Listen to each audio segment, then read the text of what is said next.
La nonne. C'est parti.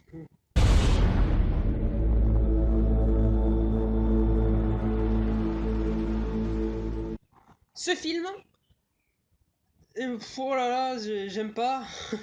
C'est décevant. Voilà. C'est qui veut avoir mon avis peuvent partir. C'est qui a envie de savoir pourquoi j'aime pas ce film, bah restez et je vais vous donner mes arguments.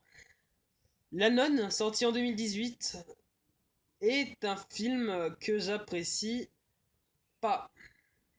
Genre pas du tout. Moi qui avais beaucoup aimé Conjuring 1, Conjuring 2, et qui avait trouvé sympathique les Annabelle, La Nonne est selon moi le pire du Conjuring Cinematic Universe. Avec peut-être Annabelle 1 et Annabelle 2, mais quand même La Nonne c'est le pire. C'est horrible ce film. Horrible du sens, j'ai pas envie de regarder une deuxième fois ce film. Peut-être une deuxième fois pour rigoler devant, avec une bouteille de Chupa Chups. La Nonne, tout simplement un film que j'apprécie pas. Tout simplement pourquoi? Déjà, la musique, qui est bien. Ça, c'est un bon truc à savoir et tout. La musique de ce film est méga efficace. Ce genre de chœur d'homme un peu très grave et avec les mêmes notes pendant genre 30 secondes, quand on voit la nonne, ça donne une ambiance effrayante que j'aime énormément. Mais je, Mais voilà, ça fait pas tout, malheureusement. À chaque fois quand il y a la nonne qui apparaît ou quand on parle de la nonne avec cette musique, vraiment, je suis en mode waouh, c'est cool. Mais il y a que la musique qui est cool, hein, malheureusement. Les personnages, on va en parler de ça, sont attachants, en vrai. Mais ils sont pas si attachants que ça. Les personnages, en vrai, ils sont attachants, mais ils sont pas si développés que ça. Enfin, il manque encore. Il manque encore pour que je pleure, par exemple, s'il meurt à la fin. Il y a un père, je crois, et il y a aussi un personnage lambda qui sont plats. Ils sont plats, c'est nul. Ils sont pas genre.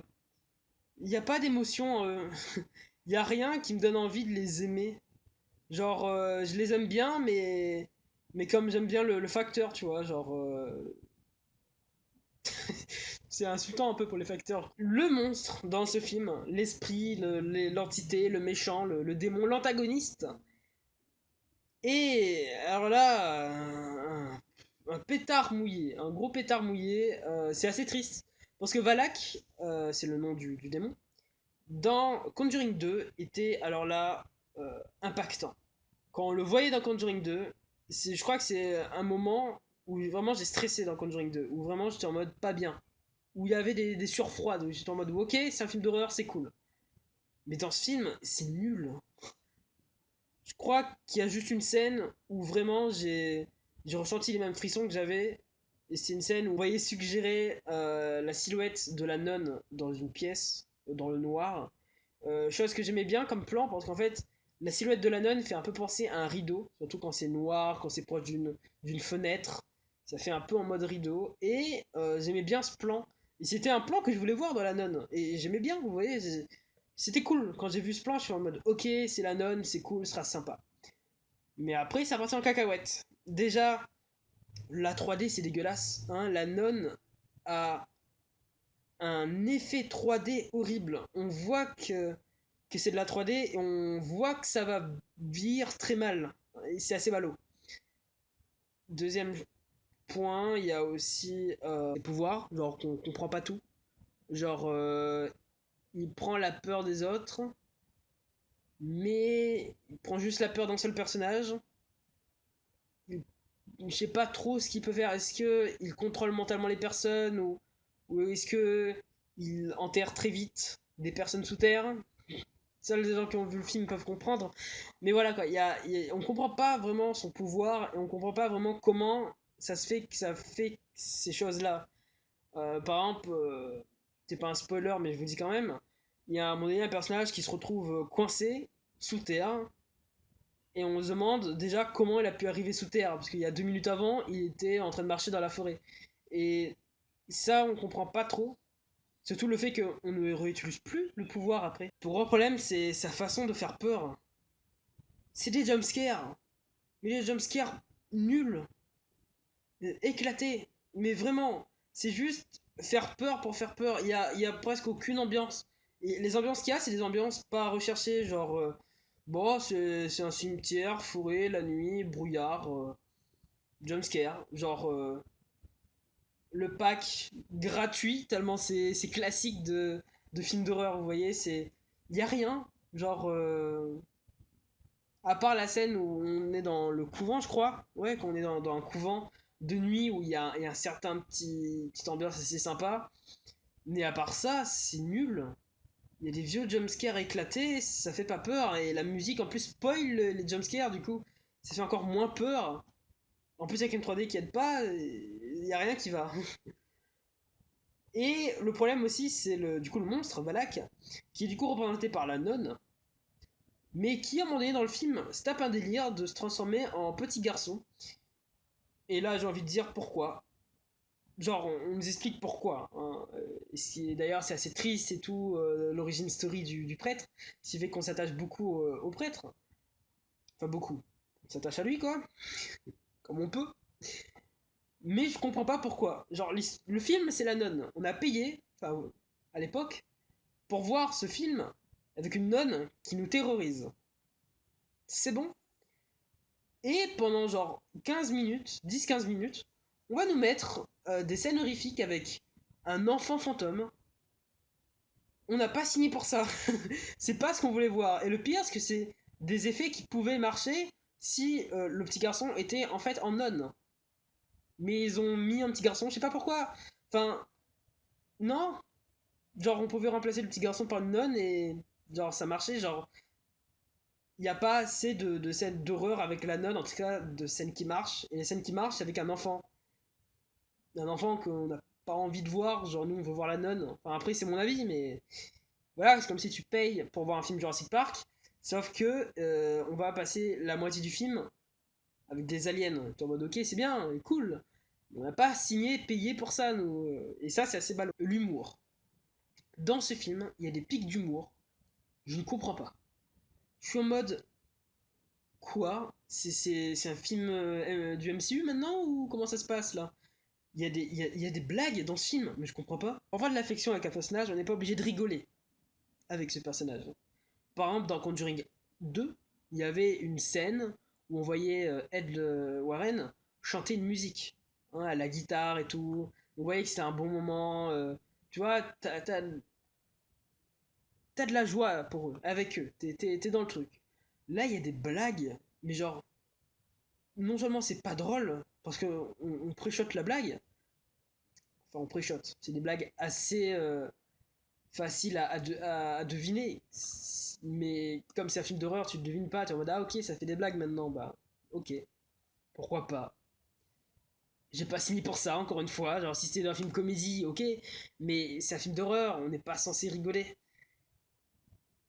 Et ça, c'est ballot. Et même dans les scènes horrifiques, il y a des scènes où on voit que c'est pour faire rire. Par exemple, une scène où un personnage bon, je suis en train de réfléchir si je devais le dire, mais ouais. Où un personnage va prendre une croix de cimetière, là, une tombe, limite, un truc du genre, et il va tout moment partir avec et porter un peu comme un crucifix pour éloigner le démon.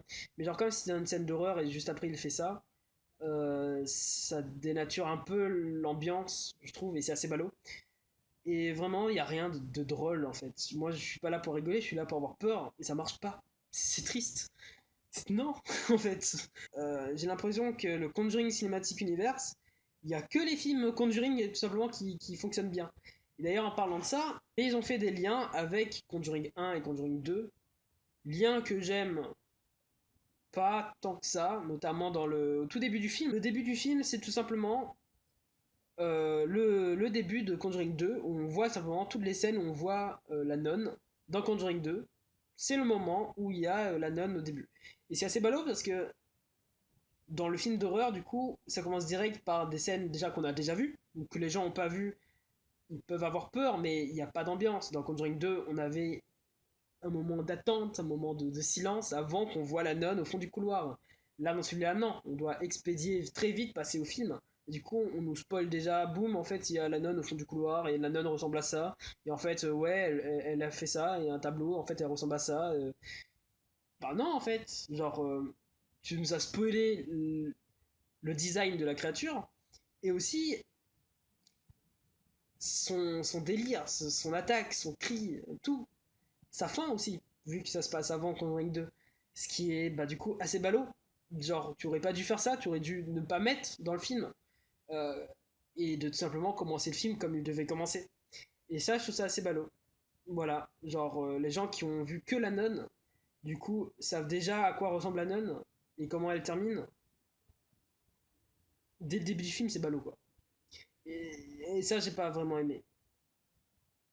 Mais la fin du film fait un lien avec Conjuring 1 que j'ai bien aimé, que je m'attendais pas du tout à ça. Et c'est rien que juste quand la scène est arrivée, je suis en mode ah ouais, ok, ok, d'accord. Mais du coup, c'est assez ballot parce que la chose, du coup, que a vu un des personnages principaux dans Conjuring 1 et qui a pas décidé de. Qui a pas décidé, c'est pas français, qui a décidé de ne pas dire aux spectateurs ce que c'est, et ben, est dit dans ce film. Et c'est assez ballot parce que j'aimais bien imaginer un truc horrible que le personnage a pu voir, hein, mais qui a gardé le mystère. Mais au final, non. Ils ont spoilé le mystère. Bon, ils ont spoilé le mystère quand même 5 ans après, vu que ça sort en 2018. Du coup, ouais, je comprends, mais en vrai, c'était mieux si on montrait pas. C'était bien le lien avec Conjuring 1, mais ils ont fait peut-être un peu trop le lien. Genre, on a tiré la seule chose qui était bien dans la scène. Du coup, voilà, c'est mon avis sur ce film, qui est décevant. Il y a des petits moments bien, des petits moments qui ont envie d'isoler du film, prendre comme ça de lui-même et faire ah ouais, c'est cool. Mais c'est tout. Genre, je crois que sur 1h50, je crois, ça dure le film. Je suis pas sûr. 1h. Ouais, 1h50. Je crois que sur 1h50, il y a 15, moins de 15 minutes que j'aime. Genre 10. À tout péter, il y a 10 minutes que je trouve vraiment cool. Du coup, voilà. C'était mon avis sur la nonne. Moi, je vous dis, portez-vous bien. Dis-moi ce que vous avez en pensé dans les commentaires. Lâchez un like, un abonnement et à plus quoi. On va continuer, on va faire tous les films du Conjuring Universe. C'est parti. Je pose ça sur la table. Au revoir. Une bouteille de Chupa Chups. C'est... Ça existe pas ça. Chupa Chups c'est des sucettes. Ça c'est l'outro. Hein. Mais voilà quoi, sinon non.